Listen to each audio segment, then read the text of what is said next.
Boom! What is going on, go-getters? In this week's episode, we talked to a good friend of ours, Mando Sallavanti, who is a financial planner and advisor for MassMutual Greater Philadelphia. Mando seems to be a genius in the way that he conducts himself, in the way that he has everything figured out to a science. It's actually incredible. Yeah, Mondo is truly a savage, guys. I think you guys are really going to enjoy this episode. Make sure you either reach out to Mondo or follow him on all of his platforms for any inquiries. And we think you guys will really enjoy this episode. Stick through to the end. He's a stud. Check it out. Free game. Boom. Boom. Mando Sallavanti. Is that how you say it? Perfect pronunciation. So we got that's a first, bro. Come on, I'm not gonna man. lie. Let's go. Mando Sallavanti. We're with the team of some of the best people in the world, man. Financial advisor. You got to have people around you that could put you in the right positions. Absolutely. Mando Sallavanti. How's it going, man? How you doing? I'm great, bro. Thank you guys for having me again. I'm grateful. Absolutely. Blessing. It's a I'm blessing. excited to have you here, man. Yeah. What's good in your life? How have you been? I've been great, man. Building my business. Me and my girl, we're taking a trip to Europe next week. Oh, so really? Nice. Next week? Yeah, I have a conference for business actually for a few days, but we extended it out. We're gonna stay for 2 weeks. That's so sick. What part of Europe? we're going to Italy for 12 days, and Wow. then 11 days. We're in Paris for 3 days. Wow. So she Nice. convinced me to go to Paris too. So You're a big Paris, a little Italian, fun right? trip. Sallavanti, yeah. I'm Italian. I'm Italian. It's nice. So you're a financial advisor. Right. So first, can you explain to me what a financial advisor is and what they do? Yeah. So there's many different ways, a financial advisor can operate. It's really a blanket term. Some financial advisors are product salesmen. They sell insurance, they sell investments. Nothing wrong with that. That helps a lot of people. Some financial advisors, they charge a fee and they just give advice, and it's really just one-offs. I'm a financial planner, and I differentiate that from financial advisor because what I do is I sit down with my clients, and I'm really almost like a life coach, but finance focused. So we break down everything in their life, everything with their finances, anything that you possibly think could contribute to it. And we're starting with their values. So what's important to them? What are their goals? What are their concerns? And everything I recommend is totally based off those values and those goals. So if a product comes after the fact, I'll help them with that, of course, but everything is goal driven. So Right. So you have a structure of how you usually go into yeah, the operation of somebody's financial plan.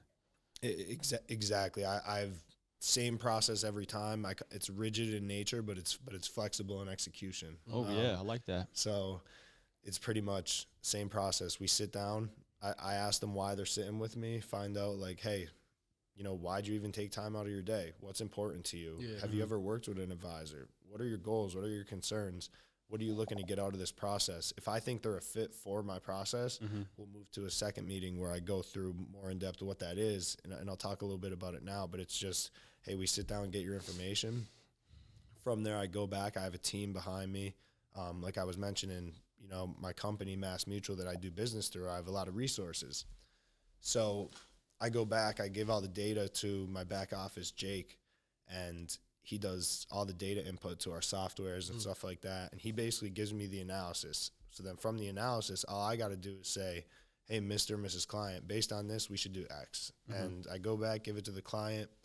From there, we meet at least 4 times a year. And it's an ongoing relationship. It's not just a one and done. Right. So, Which is nice because people like to have that intimate relationship with the people who are helping them manage their money, right? Yeah. And invest their money. yeah, bro. And what I'll tell you, finance is more behavior and accountability than it is data and numbers. So elaborate. All day. Okay, so everybody, when they think of money, they're like, oh, I want to start investing, right? First thing you think of. Right. And then they're like, oh, I want to get the best return. I want to outperform the market. I want to day trade. We saw this with AMC, GameStop a couple of years ago, right? Talk to Kev. And so, and there's nothing wrong with that. That's fine. The people that made money on that and took part in that. But a lot of people got hurt. And day trading in general, it's just, I think it's 97% of day traders lose money over the course of a 3-year plus time frame. I was just looking at this the other day. Yeah.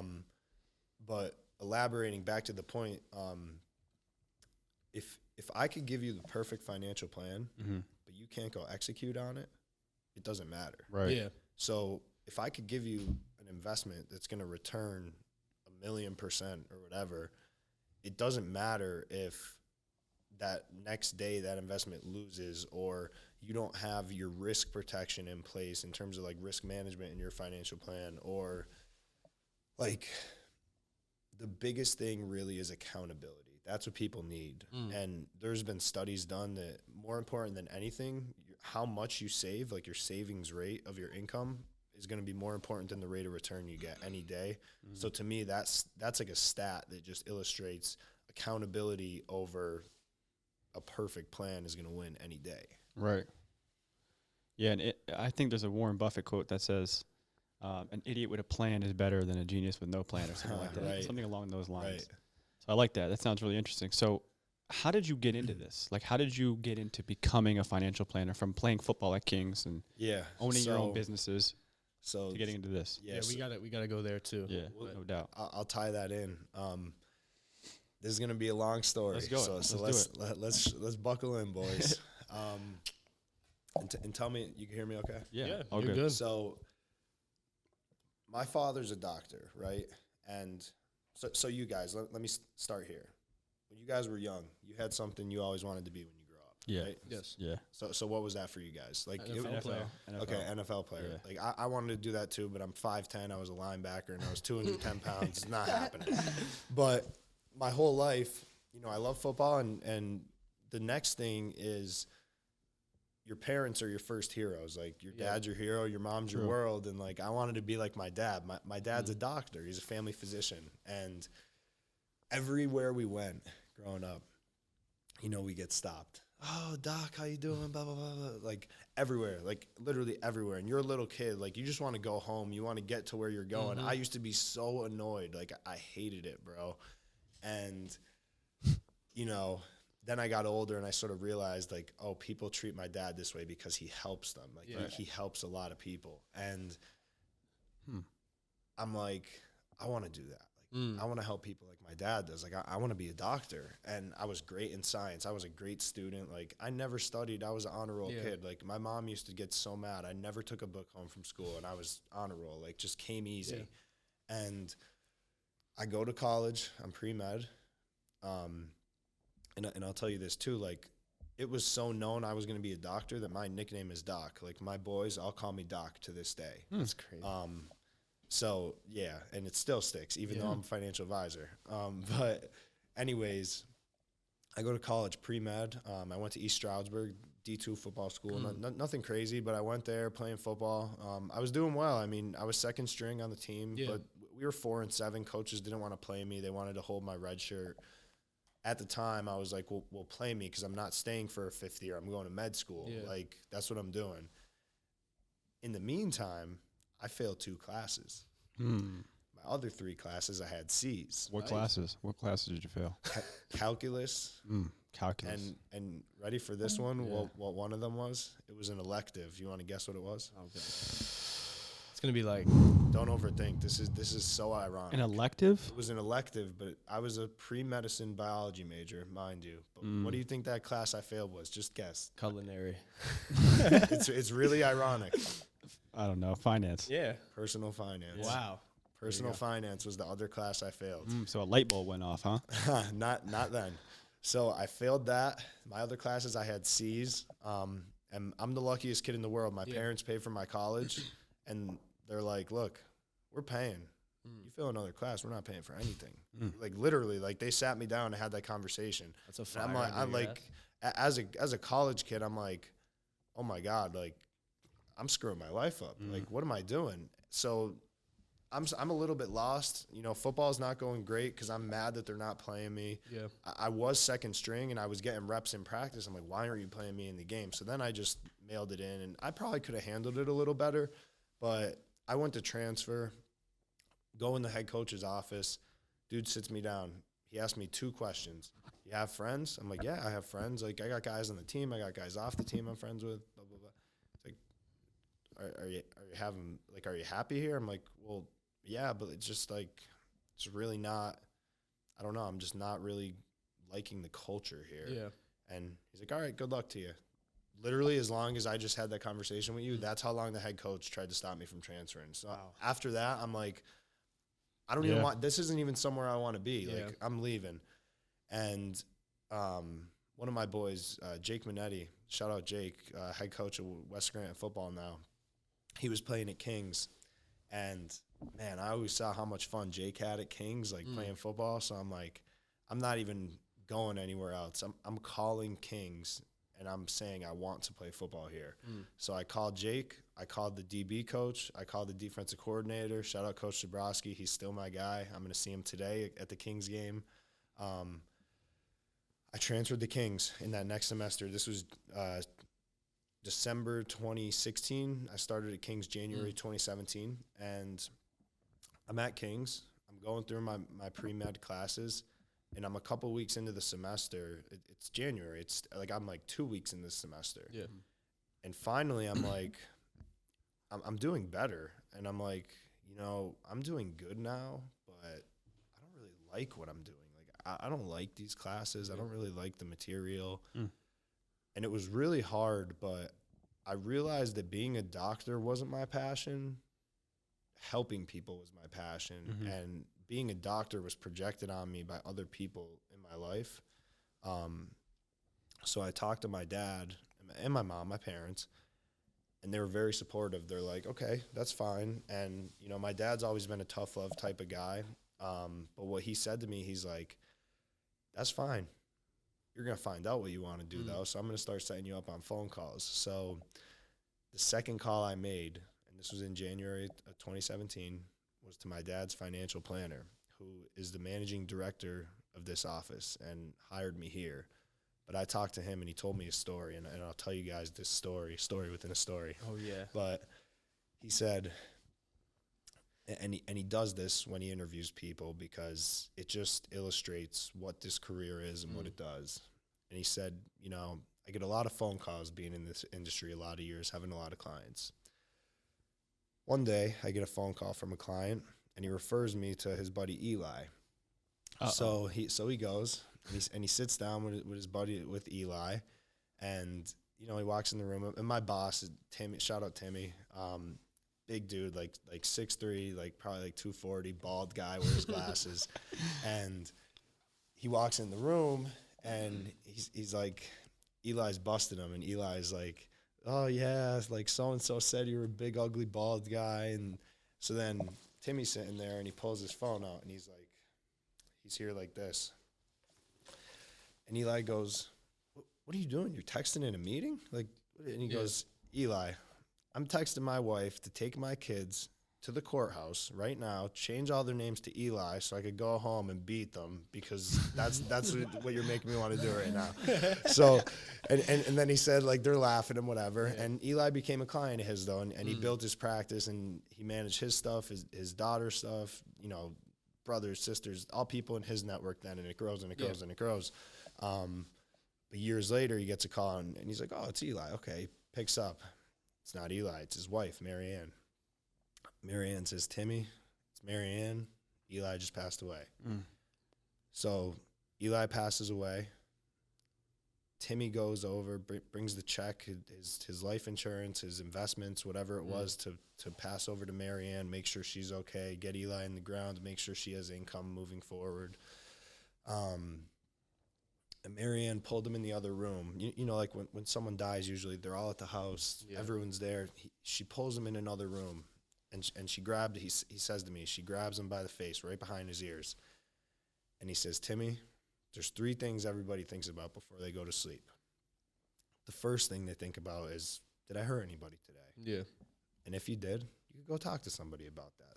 And you could figure out, you know, how to feel better. Second thing people think about is the health of themselves and the health of their loved ones. The person that helps with that is your doctor. So you guys, who's your doctor?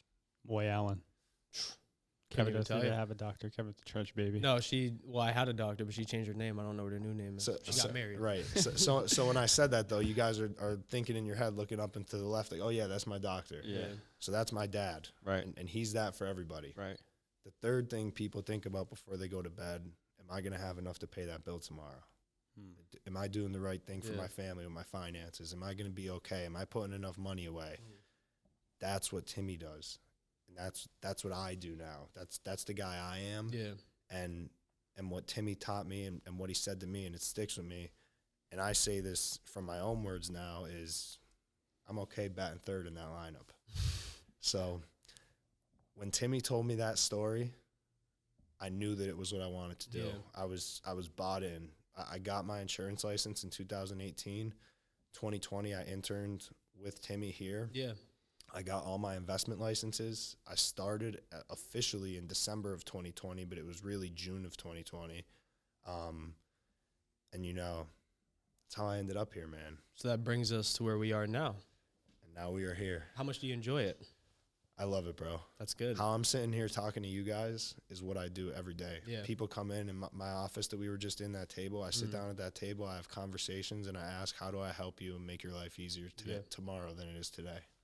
Wow, that's cool, man. Because that like actually that's way more meaning to your job than I guess I would have imagined coming into this podcast. Yeah. Just like kind of how you were saying earlier, like people's preconceived notions about financial advisors. I would have never really expected like how much you're actually giving back just in like hope to certain people. That's pretty cool, man. Yeah, bro. And don't get me wrong, people pay me. I don't work for free, and it costs money to work with me. Yeah.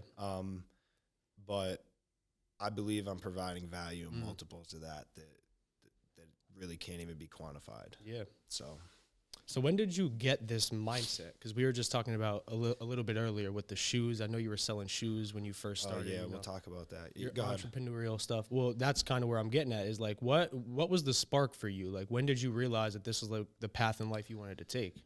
So I'll start with football because I think this is where it started for me. Like Go Getters podcast, Go Getters mindset. Yeah.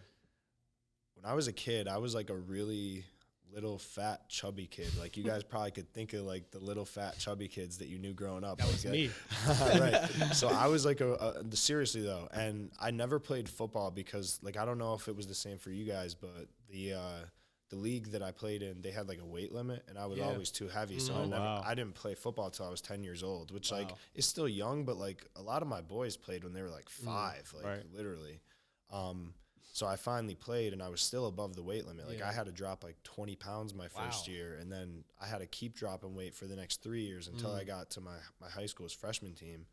But my dad started like to help me lose weight. He started like showing me how to eat healthy, and then like how to work out and like lifting and running. And like, bro, I used to put on 3 sweatshirts and 2 pairs of sweatpants and go run with my dad. Like it was like, I look back and I'm like, that's what started my work ethic. That's a character. Like it's funny, but like that's what started it, man. Yeah. So I carried that forward, and you know, I was a lineman, I was a fat kid, and this is gonna sound this is gonna sound funny, but this will tie into everything.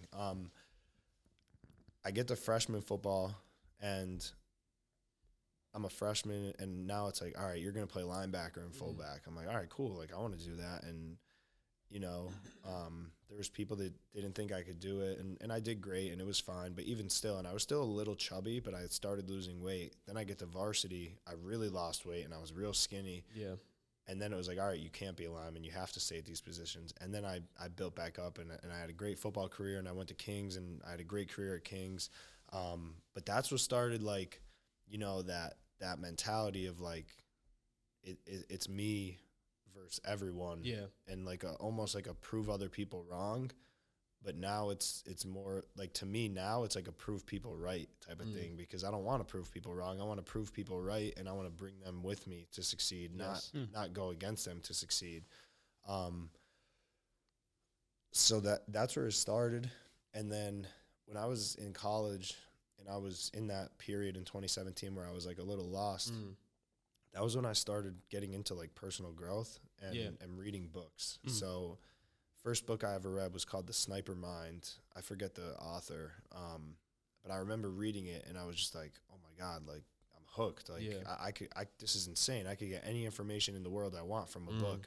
Right. So I started reading books. I started listening to podcasts like Gary Vee, like that. I remember Gary Vee was like the first one. I was like, this guy's awesome. I love what this guy's talking about, like whatever. So, And then at the same time, I'm meeting people like Timmy, who's my mentor and manager here.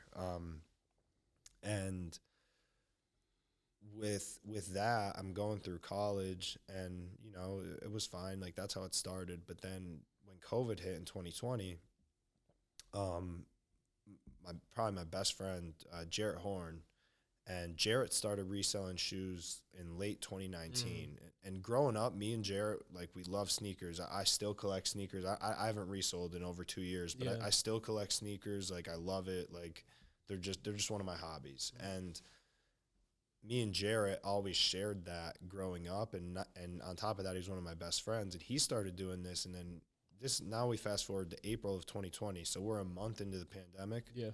And Jarrett's really starting to get traction. Like, he's killing it reselling. And I'm like, dude, like, you're doing awesome. Like I think I could do that, but like, I don't want to step on your toes. Yeah. And he said to me, he's like, yeah, dude, but like, you know, like there's like Supreme and like these streetwear brands, you could do that. So I started selling like Supreme and like other streetwear brands.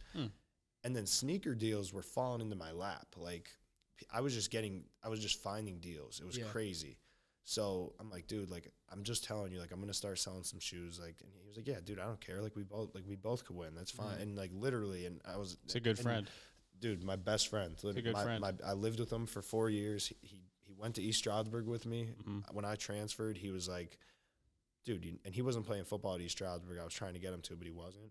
But when I transferred, he's like, well, dude, if you're going to transfer to Kings and play football, like, I might as well transfer and play football. Like, let's do it. Like, I'm like, let's do it. So literally, like, we transferred, we lived together all 4 years. We played together.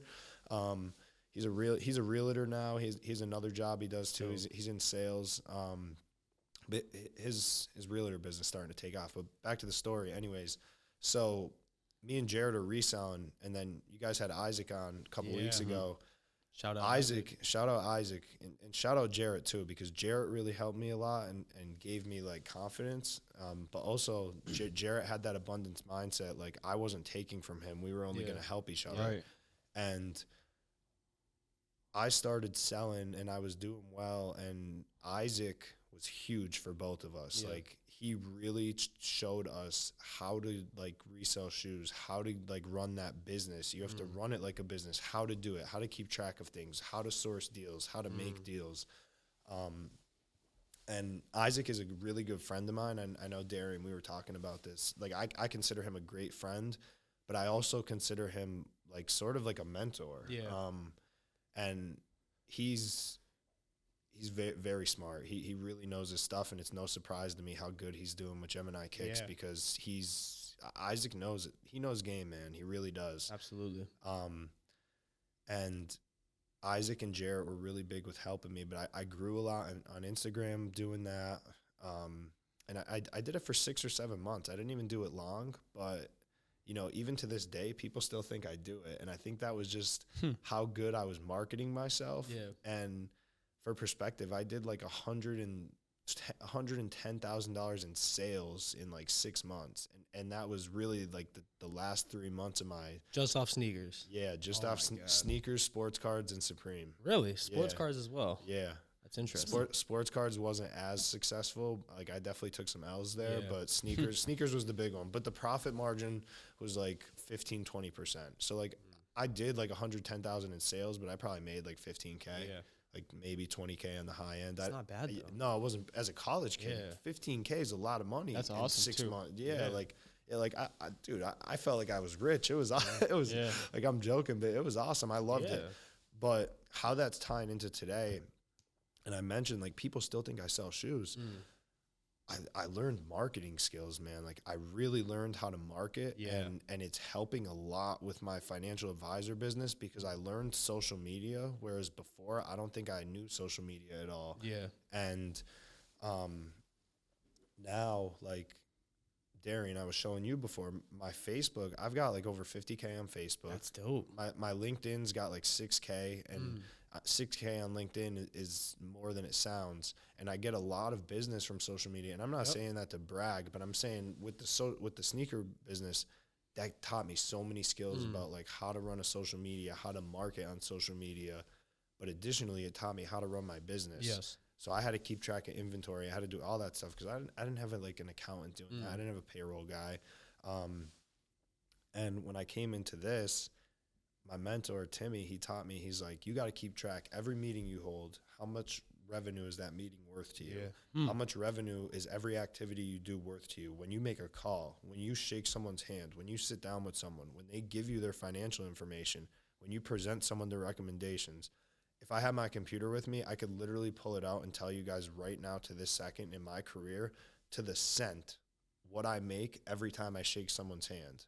Wow. Every time I have a sit down like this, I can tell you to the cent what I make. That's insane. And the reason that's so important, and I try to tell other financial advisors that are starting to do this, because, you know, in financial services, it's all commission. Yeah. If you don't get a client, if you don't charge a financial planning fee, if you don't manage assets, if you don't sell insurance policies, if you don't whatever type of advisor you are. Now, again, I'm a fee-based planner, so it's mainly like charging fees. Like that's how I get paid. But whatever your revenue model is, in theory, in summary, if you don't get a client, you don't make money. Yes. So if I don't know what I make for all these actions, if I'm doing these actions and not getting clients, it could be very discouraging. But if I know what I make per every one, I know even if sitting down with that client on Monday isn't going to make me money directly, it made me money because it's the reps that count. It's not the individual rep itself. So, wow. Seems like you got this thing down to a science. yeah, bro, I have a really good mentor. So now I want to ask, what separates you from other financial advisors, other financial planners? I lead with what's important to my client and not what's important to me. I just read a book called The Go Giver, and he has a quote. He has a quote in the book, and he says, "Your level of influence is directly tied to the ability you have to put others' interests before your own." And I've been told that in the past and didn't really understand what it meant. And I mean, I'm doing great now, but my first 3 months as a financial advisor, and granted, 3 months really isn't a long period of time, but it felt like a long period of time. They were dark. Like, I made $360. Like, literally, I thought I knew everything. I had an ego. Like, it was bad. But back to what we're talking about, that's what sets me apart. Like, my ability to truly put what's first for my client, because people say they do that, but they don't really do it. Right. And I think my clients feel that, and they feel that I'm on the same side of the table as them, and I'm not there to make money off them. Even though I do make money off my clients, of course, it's a business, but they feel that I'm there to help them before anything. It's a genuine feeling. It's something you can't really express through words itself. It has to be an energy thing, right? Yeah. And I think you have to be able to come from a place of confidence and a place of security. And my girlfriend always gets mad at me because, like, we'll get in fights, and she'll be like, "Oh, I'm gonna break up with you," like joking around, like not serious, but like, that's fine. I'm secure enough in myself that I'll be okay. And like I say that jokingly, but like truly, I'm very secure in myself, and I wasn't always like this at all. Like, it really took a lot of work. But I think if you're secure in yourself, that's where you have to be first before you could go to someone and genuinely want to help them before you help yourself. Yes, I agree. Okay, so what personal revelations have you came to become secure within yourself? Yeah, I'll say this. If you could get in the best physical shape of your life, I don't think there's anything else you could do better than that that'll make you more secure in yourself. Right. Like, for me, when I've fallen off my diet and my workout routine a little bit, I lose confidence. And when I'm on, I'm on. And I would say that's it. Like, that is the number one thing. Now, in terms of my business, on top of that, like, stacking my ability to communicate. So my ability to take pauses and be okay with the silence. My ability, my ability to make a friend and make someone feel like I genuinely care about what they're saying, not listening to respond, but listening to listen.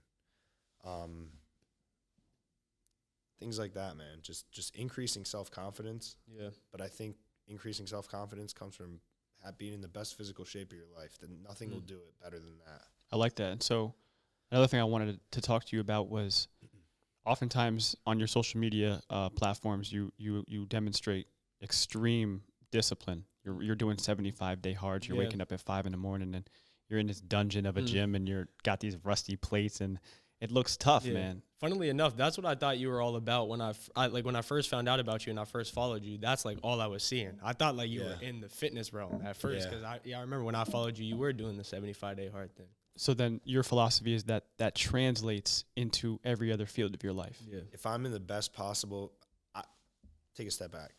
I can't be the best businessman or the best financial planner or the best person if I'm not in the best physical shape of my life. That is a prerequisite, and I strongly believe that.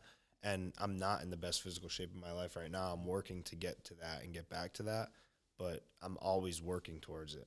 Always, because you're never really done. Because even when you get to the best physical shape of your life, you have a great day, and then the next day, now that's the best physical. So you're never really done with it. But it centers me, man, like working out like that. And it's funny you say that.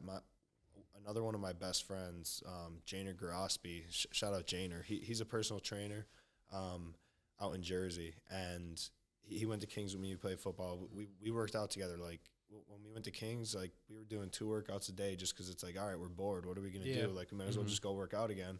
So me and Janer actually were filming a lot of workouts like when we were in college and posting them, and we were talking about it, and we're like, man, like we're gonna be trainers, we're gonna sell workouts online, like we're gonna post these, and it never really materialized because we both sort of like, he stayed in that realm actually, but I was going towards this, and you know, we talked about like my career already a little bit, so I won't harp on it, but if it wasn't this, it'd probably be fitness. I'm not even gonna lie. And honestly, the reason I wouldn't do fitness, I would have done fitness from the jump probably, but the reason I didn't and wouldn't, it's very hard to make money in it. And like, don't get me wrong, money's not everything. It's really not. I love what I do now, and I make good money doing it, and I love it, but I love fitness more than anything. I just wouldn't be able to fulfill like my monetary goals in fitness.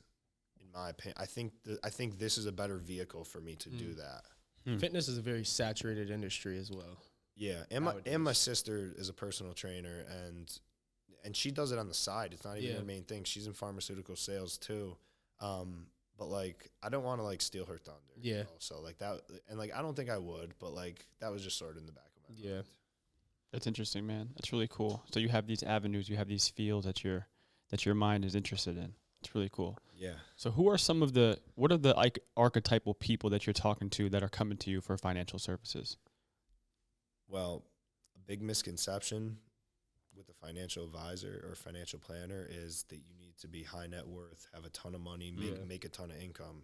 Right. I help everybody from a person that's a W-2 employee making $50,000 a year to a guy that's a millionaire. Like, there's really no archetype. Now, who do I like working with the most?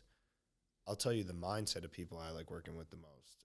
I like working with people that are open-minded to new ideas, because oftentimes when I'm sitting with the client, I'm shifting financial paradigms for them because we're talking about concepts and strategies that they'd never even heard of. So anybody that's my client, I want them to be open-minded. And I found most people that fall into that realm are business owners and salespeople. So they're my favorite people to work with by far. It's interesting. That is really cool. So are a lot of these people you would consider financially literate, or do you have to sort of educate them on the simple things before you get into your services? I would say every single client I meet with, I have to educate on, like my mentor, Timmy, he calls it like the rules. Yeah.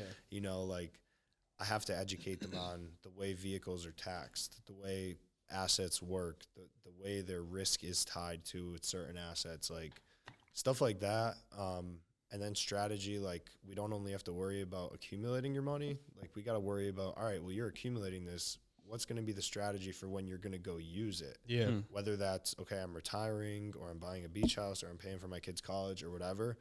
A lot of people in finance, they think about starting and accumulating it, which is typically getting the best rate of return, but they don't think about, well, all right, I accumulated this big pile of money. How do I use it now in the right way? And there is strategy to that. Like it gets more complicated, and I'll stay out of the weeds for purpose of the podcast, but yeah, I got to do a lot of education. Yeah. I've always been interested in the concept of having a lump sum of money and then being able to utilize the interest. But I never quite understood how that worked. It doesn't work. Really? Yes. Are you allowed to talk about such a thing? I could talk about this a little bit. Okay. So pretty much there's a risk called the sequence of returns risk, right? Yeah. So the stock market, how does the stock market move? Like in terms of like the returns it gives, are they like linear? Are they like random? Up and down, random. Like, I'd say. Yeah. So like you could predict. So you could say like, hey, I'm going to average X over a long period of time. You could just guess that based on history. Right.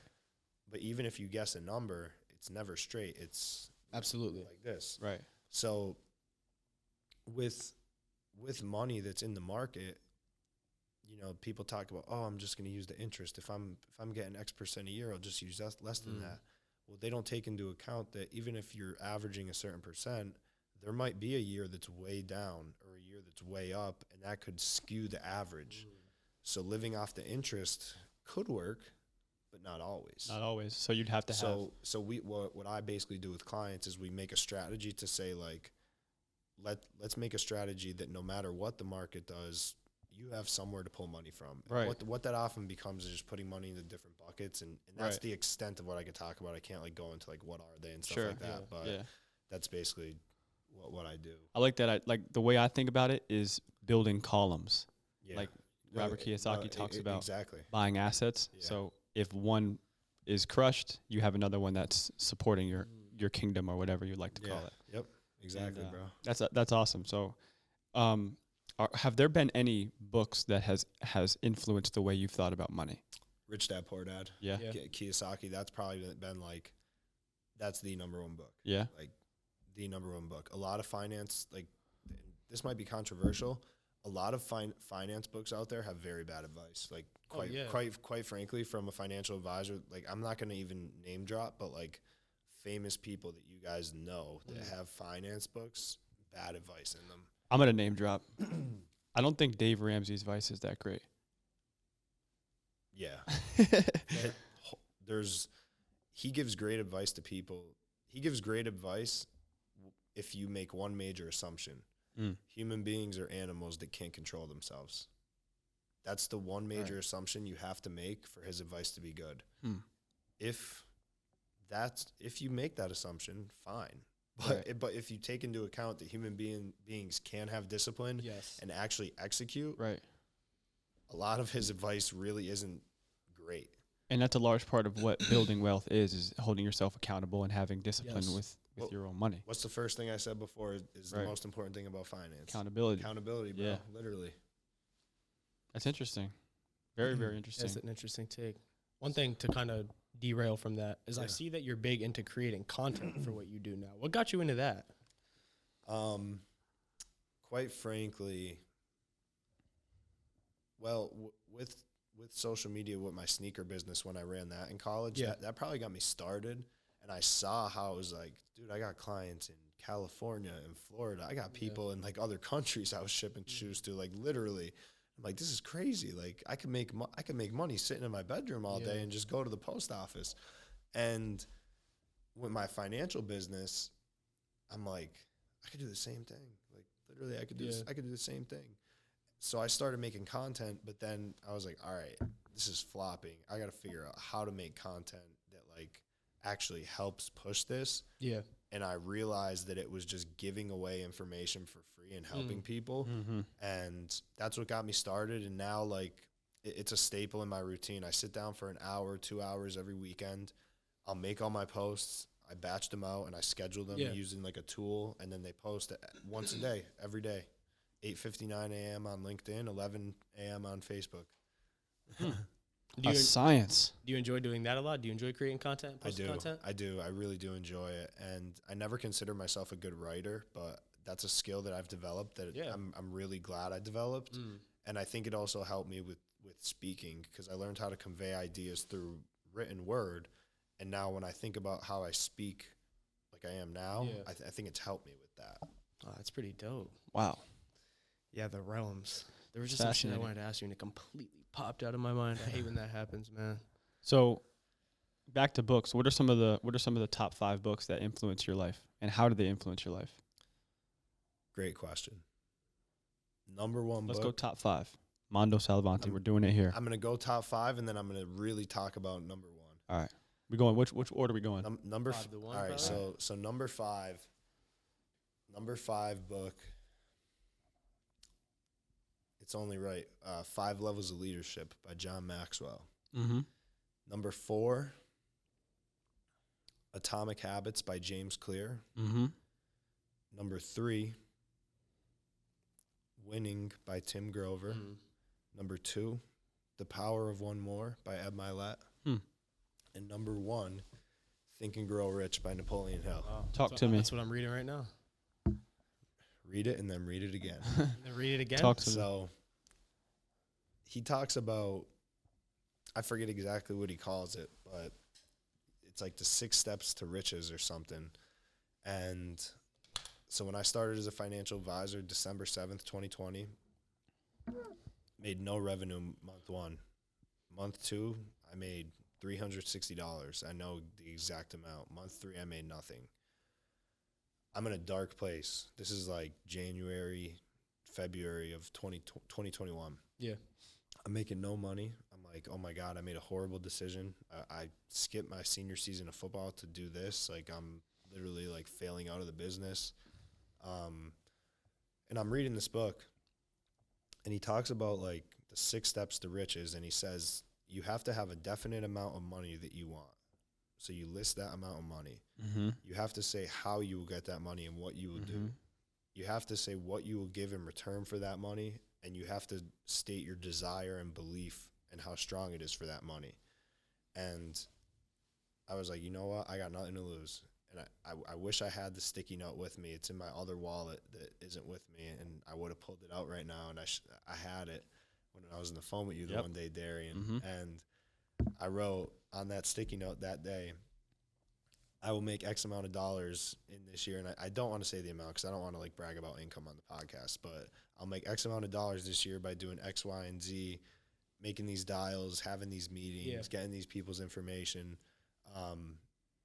In return for this money, I will give people the best possible financial recommendations and service that I possibly can. It is so clear to me how I'll get this money. I can see it on a platter ready to be transferred to me. And I wrote that down, and I folded it, and I put it in my wallet. My first year in business, so my agency for Mass Mutual, quick sidestep, Mass Mutual is like a Dunkin' Donuts. So it's like there's like 70-some agencies in the country. So Mass Mutual is the Fortune 500 company, and then there's subsets. So our agency is Mass Mutual Greater Philadelphia, and then this is the music office. We have like 20-some offices within like Mass Mutual Greater Philly. 130-year plus old agency. I had the best first year in company history. Rookie of the year, they call Rookie of the year. Rookie of the year. Mondo. Rookie of the year, new advisor of the year. Damn, we didn't bring the trophy in. Yeah, yeah, we should have. That's right, next door. But I don't say that to brag. I say that because I was the guy that was failing out of the business, making no money, feeling like I made a horrible decision. I read that book and put out into the universe onto paper and speaking out loud consistently, this is what I'm going to do. And I'd be in my car driving to the office, and I'd be saying this. I'm like, auto suggestion. I'm like, I'm going to do this. This is how I'm going to do it. And there'd be days like I'm driving to the office. This is like funny, but I'd be driving to the office and I'd be like, I'm $1 million advisor. I'm $1 million advisor. And I'd be screaming. I'd be like thinking in my head, I'm like, I'm not stopping this until I say this out loud that I truly believe this. And I would keep doing it. And it's so funny. And anybody that like saw me driving by was probably laughing at me, or they thought I was singing or something. But I swear to God, and truth be told, I had the best first year in my agency's history, and now I have a great business. I have great clients. I'm nothing without them because, you know, if people don't trust me, I don't make money. I don't have clients. But it led to that, and that book started it all. And if I didn't read it, I know it wouldn't have happened. Yeah. There's real power between those pages, man. It's crazy. I picked them up, and I had the same, like, realization you did. Like, whoa, there's just this information.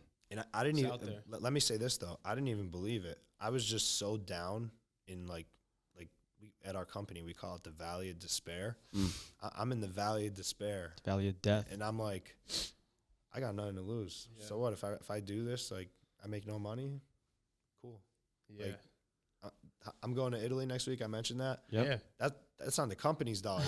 They're sending me because of what I did last year. Tough, man. So granted, I'm staying past the company trip, so I'm paying for some of it. But the reason I'm going is because of what I did last year, and that's because of Think and Grow Rich. It's not because I'm so great. It's because I'm coachable. So let's talk about coachability. Let's do it. Yeah, that's a big one. A lot of people think they know it all, and the reason I was and am so successful, and again, not saying this to brag, it's because I have people around me that I listen to their ideas and realize that I don't know what I don't know. Mm-hmm. And that's why I've gotten to where I am, and I constantly remind myself of that. Even after I'm tasting some success, I got to tell myself, I don't know what I don't know. Like, seek out the answers. You're still not doing something to get to that next level. You got to see how you get to that next level, because even when you get some success, there's always another level you can get to. There always is going to be that. So, coachability, man. That's fascinating. Kev, where we at? We're good. I mean, are you still good on time? What time is it? About 11. So okay, we got 15 minutes. We got like 15. Yeah, Sirski. Oh, yeah. Mando Sallavanti. So how does one, like, find or seek you out specifically and work with you in your field of business? Like, how do they find you? They could reach out on LinkedIn, Facebook, Instagram. They could call me, whatever. That's one thing you had mentioned earlier. Sorry for cutting you off. But I had heard you mention earlier about you said you have like 6,000 people on LinkedIn. And I had just got into LinkedIn. Well, I just found out about LinkedIn like a year and a half ago. How important was that for you? Because a lot of business owners and like business leaders will always tell me that, but I never understood exactly why. It's probably just because I don't utilize it as much as I could. LinkedIn is probably like the best kept secret, I would say. It's contributed so much to my business growth, and I've met so many successful people. Like, I just had a call 2 weeks ago with a guy that's in the process of building a startup, and they're basically going to be a Web3 social media platform that they're all focused on smaller creators and bringing them to the platform to then grow. But the purpose is like creators that are educating on a certain topic. And he reached out to me to be a finance guy for them, to give like tips there. Yeah. Just how I'm already creating, but be the guy on that platform. And he has like creative ways to monetize through it and stuff like that. But he actually just did his second round of funding, got like $500K in his second round of funding. Like he's a startup, but it's a legit startup. Like he's getting VC money, like literally. But I never would have met this guy if I didn't post on LinkedIn. That's what I hear. Literally, like never would have met him. I hear it's so good for networking. And that's just one example. Yeah. Like one example. And the problem people have with LinkedIn, they go to it and they try to sell. They pitch slap people. Like they DM people, hey, like listen to my product or you know, do this, or they ask. That's where people get wrong with success. The book I mentioned, The Go Giver, perfect book about this. And my mentor, another one of my mentors, I would consider him. He's the general agent of our agency, which basically means like the CEO. Yeah. Anthony Spatikia. He told me, he's like, when I first came in, he's like, Mondo, it's not going to make sense for a little bit, but if you just give away as much as you can, it will come back to you, I promise. And there's going to be a lot of times you give more than you get in the long run, but it's going to be worth it 1,000,000 times over. Just give. It will come back naturally. And in that book, I want to make this point. Receiving is the natural effect of giving. Yes. So like there can't be a gift without someone receiving. So it will come back. It's just the natural way of things. So the yin and the yang. Yeah, man. It's crazy. like breathing. You got to breathe in to breathe out. Absolutely. I don't think we ever got to the point that we're exactly how that they would reach you though. So how? Oh yeah, like literally just reach out on social media. Nice. I have a Calendly link. It's linked to my calendar. Anybody could book a 15-minute call with me if they want. Yeah. And I do that. It's just a pre-screening call. Like I ask why they wanted to talk, and I just ask a couple of qualifying questions to understand if they're a fit for my services, because everybody isn't. So, and when I say that, it's just like, are you someone I can actually help? Yeah. So that's really what that call is, and anybody could book that. It's free. That's and, dope. you know? So I guess we could finish off on this question, because this will probably take you a little bit to figure out and like map it out. But you sitting where you're at now, what are your financial goals? And like, where do you see yourself in 10, 15 years, 20 years, like down the line with you and your family? Like, where do you want to be? I think about this a lot every day. And you have to think about these things for them to happen. Nobody gets anywhere on accident. If you don't think about something in your mind before you're going to go do it, it'll never be done. Yeah. So my ultimate goal, you know, I'm going to stay. I want to be a financial planner long term. This is right now. This could obviously change, but I want to build out my financial planning practice. I want to eventually have staff. I'm working on getting my first staff person and like administrative people. So I want to build that out. I want to bring in junior advisors and mentor them and bring them into my business to help it grow. I want to go as big as I can. Like I always thought, like I want to get out of this area, and I think everybody from here does that. We talked about, but now that I'm here, I'm like, I don't want to. Yeah, and I want to have a house here, but I also want to have a house somewhere else. So I might not live in this area year round, but I want roots here. Like the people here are so great, and I think I realized this building my business, that people want to genuinely help you. And my mentor, Timmy, taught me that from day one. He's like, you just need to be humble enough to ask people for help, and they will help you. But if you don't ask, you can never get something. So I see myself having a house here. I see myself having, hopefully, I want to have like a beach house, whether it's somewhere, probably somewhere like a Jersey beach. Like my girl loves Avalon, Jersey. So maybe like Avalon, that's the goal that's like a 5-year goal, honestly. Because we're going to buy a house next year. Nice. Me and my girl are going to move in together. And then instead of getting a bigger house around here, like after that and selling it, I want to keep it, but then buy like a beach house and get that while I'm young. Because I'd rather have a smaller starter home here and then upgrade to like have a beach house too, than just get a big house around here. Like I don't care that much. Like I don't need the biggest things, the biggest house or whatever. Yeah. I want the experiences and the life I could live, and doing that, I know I could live a life that I want to live. So there's that. Like materialistically, I'm not really materialistic. I'm very much a legacy driven person. Yeah. Nice. Love that. So, and not necessarily like legacy to generations beyond me, because not to get deep really quick, but like think about your parents, you know your grandparents. You probably know your great-grandparents. Do you know your great-great-grandparents? No. Like, I don't. Do you know your great-great-great-grandparents? No. I don't. And that's not to be morbid or anything, but, like, when I pass away one day, at a point, my, like, who I am will dwindle. And there might be stuff named after me or something, but even that, like, it's like, oh, cool, like, that was my great-great-great-great-grandfather. Like, that's funny.